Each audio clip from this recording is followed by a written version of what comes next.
समकालीन हिंदी साहित्य में प्रमिला वर्मा जी अपना एक प्रमुख स्थान रखती हैं। आज सुनिए उनकी लिखी हुई कहानी अंधेरी हवाओं के बीच। मेरी ज़ुबानी। मैं हूँ सीमा सिंह। सोनल ने बहुत बातें बताई थीं उस द्वीप की। समुद्र के किनारे दूर दूर तक फैली सफ़ेद रेत, द्वीप को तीन ओर से घेरे गहरा सतरंगी रंगों वाला समुद्र और समुद्र के किनारे पर काली चट्टानें और नज़दीकी बना विशाल गेस्ट हाउस। नहीं, गेस्ट हाउस नहीं कहेंगे, बल्कि 2 कमरे, किचन की व्यवस्था और सामने वरांडा। वरांडे से नीचे उतरो तो गुदगुदी घास का लॉन, चारों ओर लगे नारियल के पेड़ और भी कई दरख्त और गमलों में लगे फूलों के पौधे। बहुत उदासी में भरकर शेफाली ने अपने दोस्त सोनल को फ़ोन लगाया था। सोनल, उस द्वीप में कॉटेज की व्यवस्था करवा सकती हो? बहुत लंबे समय के लिए मैं वहाँ जाना चाहती हूँ। और हाँ सुनो, एयर टिकट भी। अरे क्या हुआ शेफाली, इतनी उदास क्यों? क्या रोहित नहीं आया? सोनल शेफाली के स्वभाव को जानती है। कभी वे खुशी से चहकती रहती हैं और कभी एकदम उदास। नाम मत लो रोहित का मेरे सामने, बस मेरा काम कर दो यार। हाँ ठीक है, अभी बैठूंगी इंटरनेट पर तो करवा दूंगी। और कौन साथ जा रहा है? सोनल ने पूछा। कोई नहीं। उन्होंने फ़ोन बंद कर दिया था। सोनल उनसे लगभग 20-22 वर्ष छोटी है, लेकिन शेफाली जी की ज़िंदगी के रिश्ते जब से ख़त्म हुए हैं, उन्होंने किसी से रिश्ता बनाना ही बंद कर दिया था। सोनल छोटी है तो क्या हुआ, बस दोस्त है उनकी। शेफाली जी अपनी ज़िंदगी के 54 मील चल ली हैं, लेकिन अपने आप को ऐसा बना रखा है मानो अभी युवा ही हैं। उनका बेटा जीवित होता तो अभी 30 वर्ष का होता, लेकिन सब कुछ खोकर भी शेफाली जी अपनी ज़िंदगी को अपनी तर्ज पर जी रही हैं। मित्रों से घिरे रहना उन्हें पसंद है। शेर व शायरी करती हैं, लेकिन स्वयं नहीं लिखती, बल्कि गज़ल को बहुत अच्छे से गा लेती हैं। उनके घर में अपने देश के ही नहीं, पाकिस्तान के गज़ल गायकों के एल्बम हैं। वे कुछ भी काम करती रहती हैं, इधर गज़ल बजते रहते हैं। शहर में होने वाले मुशायरों, गज़लों के कार्यक्रम वे कभी नहीं छोड़ती। यार क्या हो रहा है? सोनल कह रही थी तुम चोरवाड़ जा रही हो, ये भी कि बहुत सारे दिनों को। घर में घुसते हुए उनकी अभिन्न मित्र अनुराधा ने कहा। हाँ अनुराधा, लगा वे रो पड़ेंगी, लेकिन इतनी भी कमज़ोर नहीं है वे। रोई हैं अनुराधा के सामने भी, लेकिन नहीं, अभी वे कुछ नहीं बता पाएंगी, शायद फिर कभी। बस अनुराधा, ऐसा लग रहा है कहीं किसी स्वच्छंद द्वीप पर अकेली रहूं जाकर, इसीलिए सोनल को बुकिंग का कहा। सोनल अपने साथियों के साथ वहां जा चुकी है और उसके अनुपम प्राकृतिक वर्णन का कसीदा पढ़ चुकी है। अनुराधा जानती है शेफाली को, जब उसको कुछ कहना होता है तब सब कुछ कह डालती है, नहीं तो कुछ भी नहीं। लेकिन शेफाली कम से कम अनुराधा से कुछ नहीं छिपाती। जिंदगी में ऐसा कुछ नहीं जो शेफाली और अनुराधा के में आपस में छिपा हो। दोनों ने इधर उधर की बातें की, फिर पिछले गज़ल एल्बम की ताज़ा गज़लें दोनों ने मिलकर गाईं। ठीक है यार, शिशिर आता होगा, घर में मुझे न पाकर रूठ कर बैठ जाएगा, मैं चलती हूँ, अनुराधा ने कहा। हाँ जाओ, शिशिर तो तुम्हारे लिए बच्चा है, जाओ उसे संभालो, वरना रात को अकेली पलंग पर कसमसाओगी और वो सोफे पर सो जाएगा। अनुराधा के जाते ही शेफाली की आंखों के समक्ष कल का मंजर तैर जाता है। उफ, कैसे होते हैं ये पुरुष, क्या दोस्ती के यही मायने हैं? सोनल ने टिकट भी बुक करवा दी थी और वहाँ कॉटेज की बुकिंग भी। कल दोपहर की फ़्लाइट है, सोनल ने बताया। आप ही तो जल्दी जाना चाहती थी। नहीं ठीक है सोनल, कल की ही टिकट ठीक है, मुझे एकदम बदलाव चाहिए वरना टूट जाऊंगी। अच्छा, याद से टिकट का प्रिंट निकाल लें। देखिए, शूज़, सॉक्स, दवा, मोबाइल का चार्जर और हाँ, अपनी इलेक्ट्रिक केटली और चाय वगैरह रख लें। हर बार आप बेसिक और ज़रूरी चीज़ें भूल जाती हैं, सोनल ने कहा। हाँ भाई, रख लेती हूँ, लो अटैची खोल ली है, बोलती जाओ मेरी माँ। वे हंसने लगी। उनके चहूँ ओर उनके वेल विशर हैं ही, लेकिन सोनल और अनुराधा, उन दोनों के बगैर तो उनकी ज़िंदगी अधूरी ही है। वे कुछ कपड़े रखती हैं, एक बड़ा कैप, हाथ ठिठक जाते हैं। रोहित लाया था गॉगल और कैप सिंगापुर से। वे कैप को दूर फेंक देती हैं। ऐसे लोगों की यादें दूर फेंकनी हैं। गॉगल तो पहले ही सोनल को दे चुकी थी, लेकिन तब रोहित था उनकी ज़िंदगी में, आज नहीं है। हाँ, गॉगल नाक पर चुभता था सो अलग कर दिया था। रोहित, रोहित, जिसकी यादों से दूर भागकर वे इस एकाकी द्वीप पर जा रही थीं, वो प्लेन की खिड़की पर अपना चेहरा सटाए साथ साथ उड़ रहा था। उन्हें इच्छा हुई कि प्लेन की खिड़की पर कुछ भारी चीज़ दे मारें, लेकिन ऐसा सोचने मात्र से वो दूसरी खिड़की से झांकने लगता। तो हम चोरवाड़ से 32 किलोमीटर दूर एयरपोर्ट पर उतर रहे हैं। वे अपनी अटैची थामे अकेली खड़ी थीं। मैडम शेफाली, होटल से टैक्सी आई है। वे सोनाली के प्रबंध को देखकर दंग रह जाती हैं। छोटी सी उम्र में वो अपनी फर्म की प्रबंधक है और बिजनेस की बड़ी बड़ी डील उसी के भरोसे छोड़ी जाती हैं। वे अपना मोबाइल ऑन करती हैं तो अनुराधा के एसएमएस चारों ओर से टूट पड़ते हैं, मानो उनके चारों ओर अनुराधा के शब्दों की सुरक्षा दीवार बन गई थी। हाँ रे, पहुंच गई, धीरज तो रख, क्वार्टर्स में पहुंचने दे, फिर फ़ोन करूंगी, अभी तो एयरपोर्ट से बाहर हूँ। उन्होंने एक छोटा सा फ़ोन अनुराधा को किया, फिर सोनल को फ़ोन लगाया। यार सोनल, टैक्सी भी आ गई है, अब हर जगह जाने का प्रबंध तुम्हारे जिम्मे, मेरी छोटी प्रबंधक मित्र।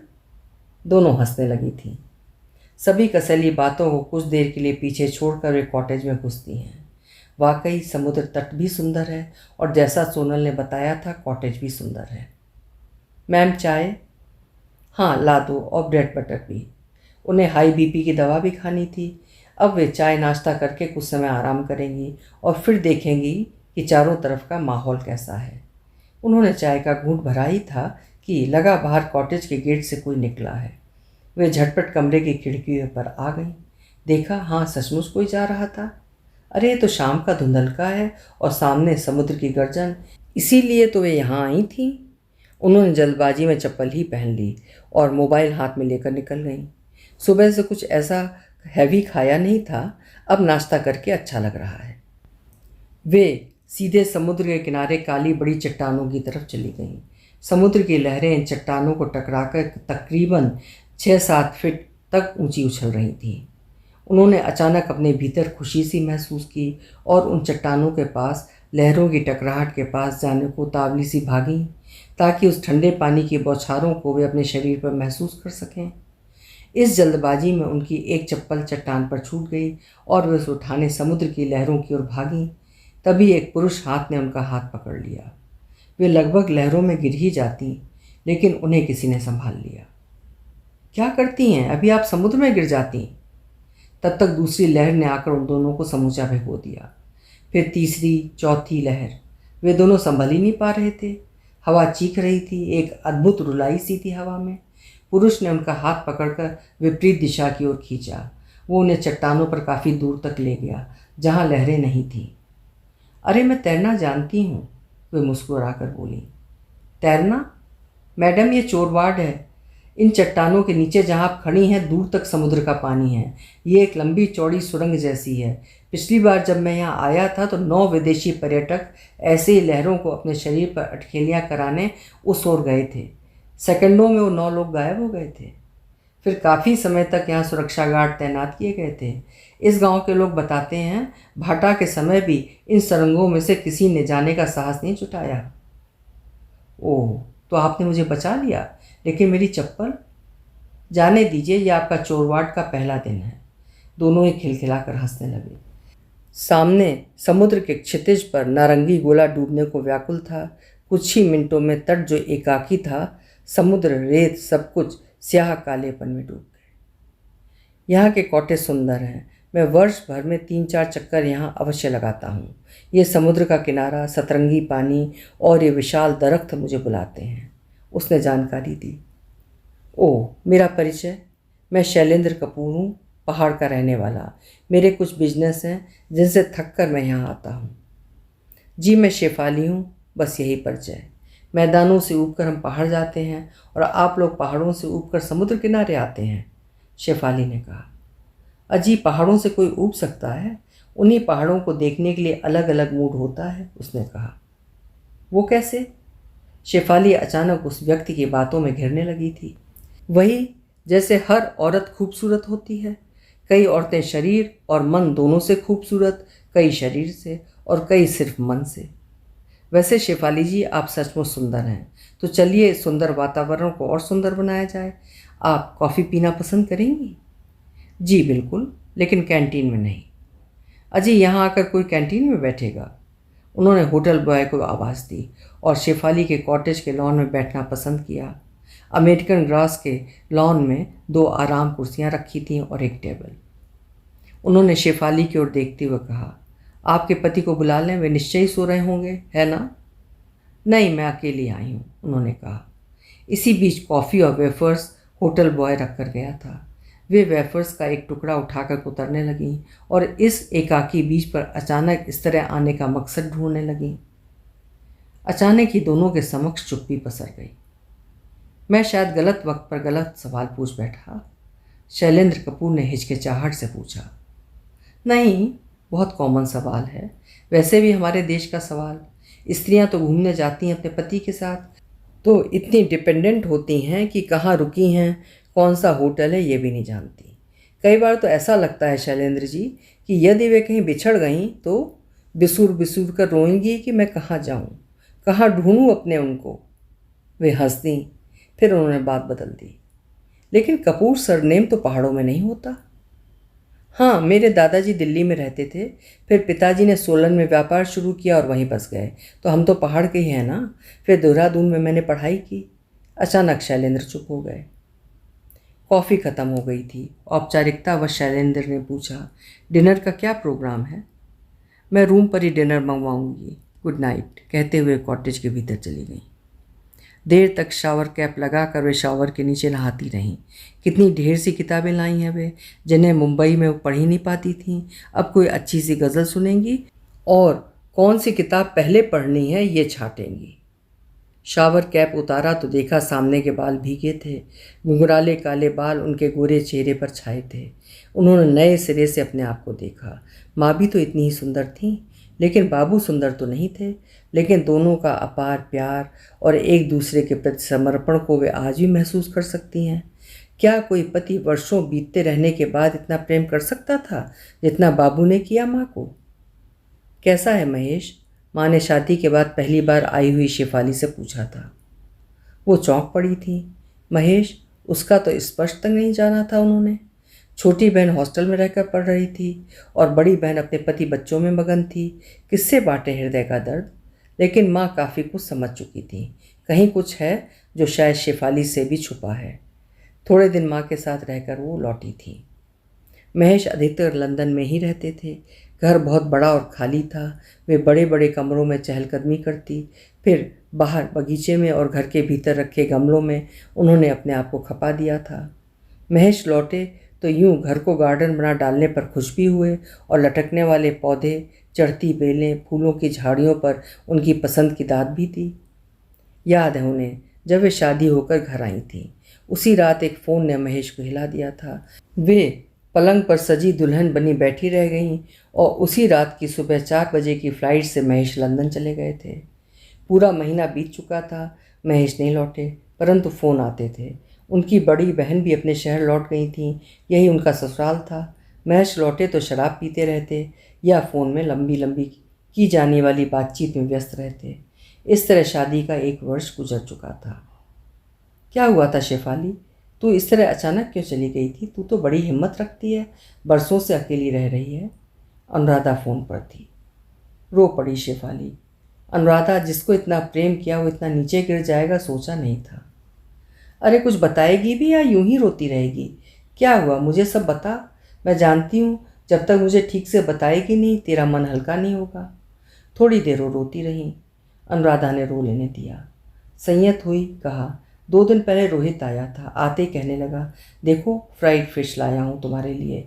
बियर एकदम चिल्ड है और अपने लिए विस्की। स्वयं ही किचन में गया, 2 ग्लास, बाउल में बर्फ़ और प्लेट में फ़िश निकाली। दोनों पीते रहे। मैं खुश थी, ऐसा ही दोस्त चाहा था मैंने जो मेरे दिल के करीब हो।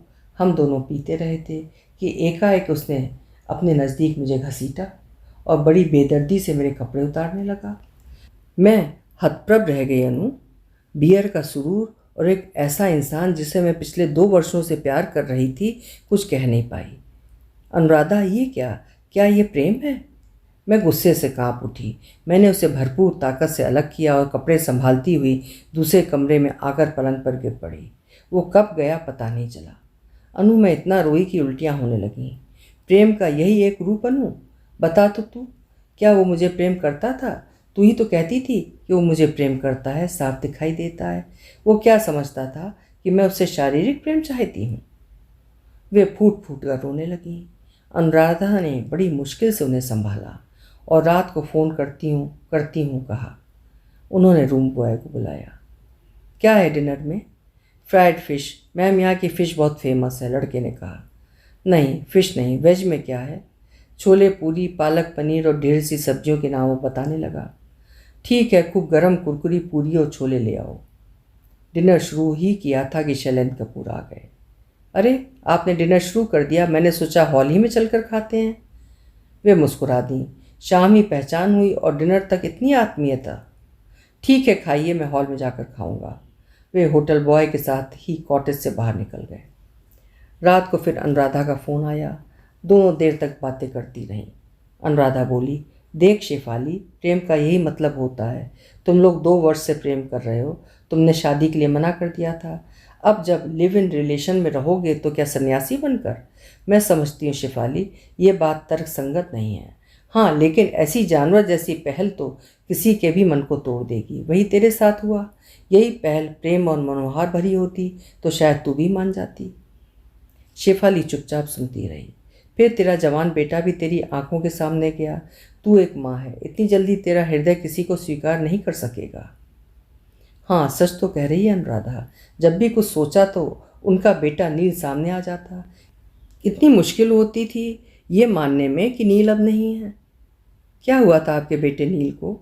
शैलेंद्र कपूर दूसरे दिन सुबह को सैर पर साथ थे। समुद्र का गर्जन शांत था। लहरें धीमे धीमे रेत पर आती और वापस लौट जाती। वे दोनों समुद्र के किनारे टहल रहे थे। जॉन्डिस हुआ था बी टाइप का। मुंबई के डॉक्टर्स ने मना कर दिया था तो हम दिल्ली लेकर गए थे। अच्छा हुआ महेश तब लंदन से आ गए थे। तुरंत हवाई जहाज़ से नील को लेकर गए। वहाँ एडमिट कराया। 1-2 आयुर्वेदाचार्य भी देखने आए, लेकिन लिवर ने काम करना बंद कर दिया था। उसी दोपहर वो हमें छोड़कर चला गया। और इत्तेफाक देखिए कि उसके बीमार पड़ने से पहले ठीक 2 दिन पहले महेश ने मुझे लंदन की खबर सुनाई थी, जिसे वे 18 वर्षों से छुपाए हुए थे। वहाँ लंदन में उनकी पत्नी और 16 वर्ष का बेटा था। अर्थात लंदन वे इसलिए जाते थे अपनी उस गृहस्थी को संभालने जो मेरे आने के बाद बसी थी। मेरा उसके प्रति अत्यधिक विश्वास ही मुझे डुबो गया समूचा। नील जब गया तब वो 20 वर्ष का था। इतने वर्ष मुझे पता ही नहीं चला, यानी कभी महेश ने पता तक नहीं चलने दिया। इतनी खामोशी से सब कुछ छुपाया। वे मेरे पास ऐसे रहते थे मानो मजबूरी थी लंदन में रहने की, और वे मुझे बहुत मिस करते थे। ओह, कितना झूठ फरेब। मुझे लगता था उन्होंने नहीं बताया होता तो मैं शायद इतना ना टूटती, लेकिन अचानक मुझसे दोनों छिन गए। शेफाली ने बताते हुए इतने वर्षों बाद अपने आप को वैसा ही टूटा महसूस किया।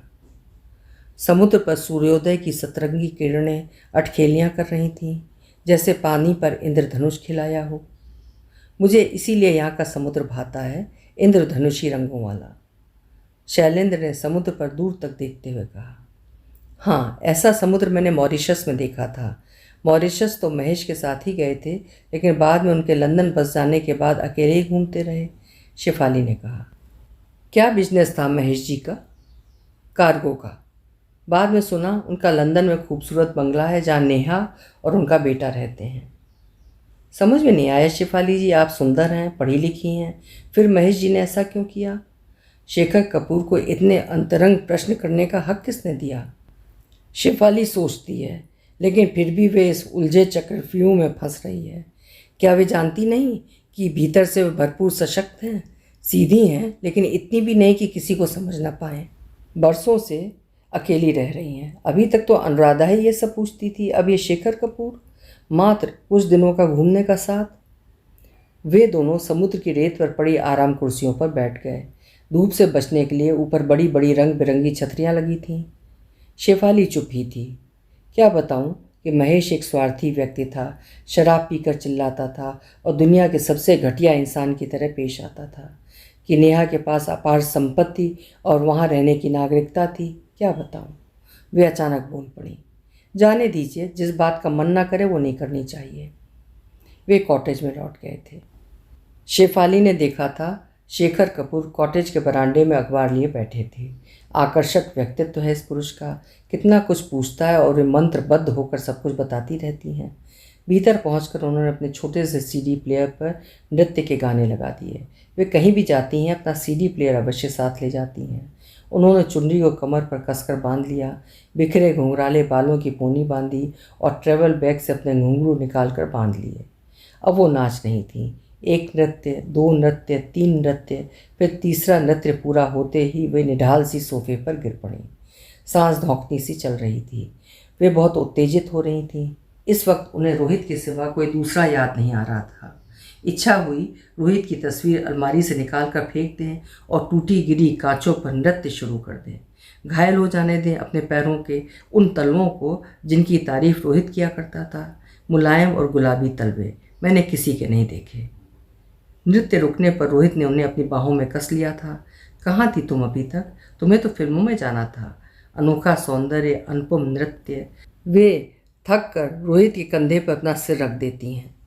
महेश तो जानते थे कि उन्हें नृत्य प्रिय है, लेकिन कभी नहीं कहा कि दिखाओ, बल्कि वे गाना बजते ही बाहर से रूम बंद कर देते थे। लगा 2 जोड़ी आंखें खिड़की पर झांक रही हैं। सचमुच शैलेंद्र ही थे। वे मुस्कुरा दी। दरवाज़ा खोला तब तक घुंघरू पैरों में बंधे थे। वे बगैर इजाज़त लिए भीतर आ गए। शेफाली जी, कोई अपने अकेलेपन को अपने दुखों के साथ इतनी जिंदादिली के साथ जिए, ये पहली बार देखा सुना। आप सचमुच जीनियस हैं। मैं सोचता था पत्नी की मृत्यु के बाद सब कुछ खत्म हो गया। मैं उन्हें प्रेम करता था, कभी नहीं सोचा कि कोई दूसरा ज़िंदगी में आ सकता है। लेकिन आपने तो सारी परिभाषाएं एक तरफ सरका दी। इस निर्जन द्वीप में नृत्य, गज़ल, पठन। इस निर्जन द्वीप में आने का कारण नहीं पूछूंगा, लेकिन यदि एक नृत्य दिखा सकें तो। वे अचानक उठकर खड़ी हो गईं। उन्होंने सीडी प्लेयर पर एक सूफी गाना लगाया, उस पर नृत्य, मानो कोई 21-22 वर्ष की माहिर नृत्यांगना समक्ष हो। वे मंत्रमुग्ध होकर देखते रह गए। नृत्य पूरा हो चुका था। वे घुंघरू खोल रही थीं। माथे पर पसीने की बूंदें थीं जिसमें घुंघराले बाल चिपक गए थे। वे बोलीं, एक बार फिर टूटी हूँ शैलेंद्र जी। बहुत अरसे के बाद, नील के जाने के बाद सोचा था फिर कोई ज़िंदगी में आया है। मैं उसे प्यार करने लगी थी, लेकिन उसने मुझे ऐसा डुबोया कि बहुत कोशिश की, लेकिन किनारे दूर हटते गए।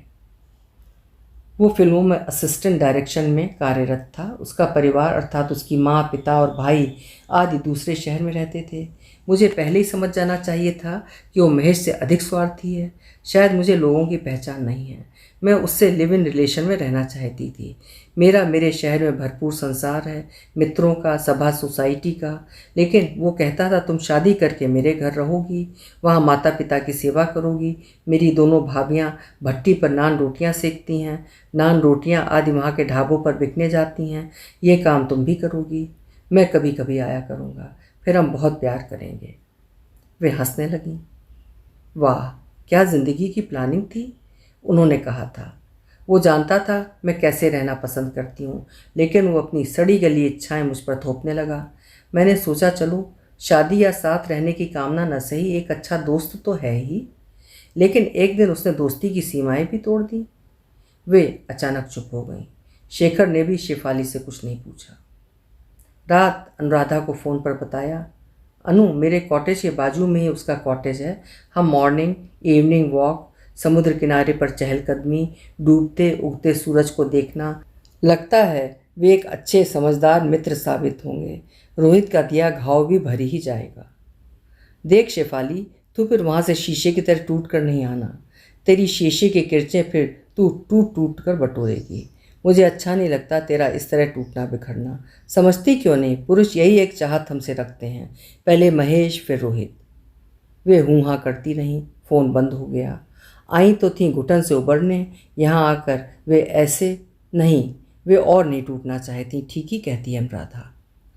सुबह वे जल्दी उठ गईं, यहाँ तक कि समुद्र अंधेरे में डूबा था। वे बाहर निकल गईं। वहाँ अंधेरी हवाएं चल रही थीं। काला समुद्र भी उन अंधेरी हवाओं के साथ गर्जन कर रहा था। उन्होंने अनु को फ़ोन लगाया। नहीं, वो कहाँ इतनी जल्दी उठती है, वो तो पति की बाहों में गहरी नींद में होगी। उन्होंने अनु को SMS किया, मैं आ रही हूँ अनु आज ही। वो जब तक SMS खोलेगी मैं एयरपोर्ट पर शायद हवाई जहाज़ में बैठ चुकी होंगी। उनके पैरों के नीचे अंधेरे में डूबी काली रेत थी। वे तेजी से कॉटेज की ओर बढ़ रही थीं। अभी आप सुन रहे थे प्रमिला वर्मा जी की लिखी हुई कहानी अंधेरी हवाओं के बीच। उम्मीद है कहानी आपको पसंद आई होगी। कल फिर मिलेंगे। आपका समय शुभ हो।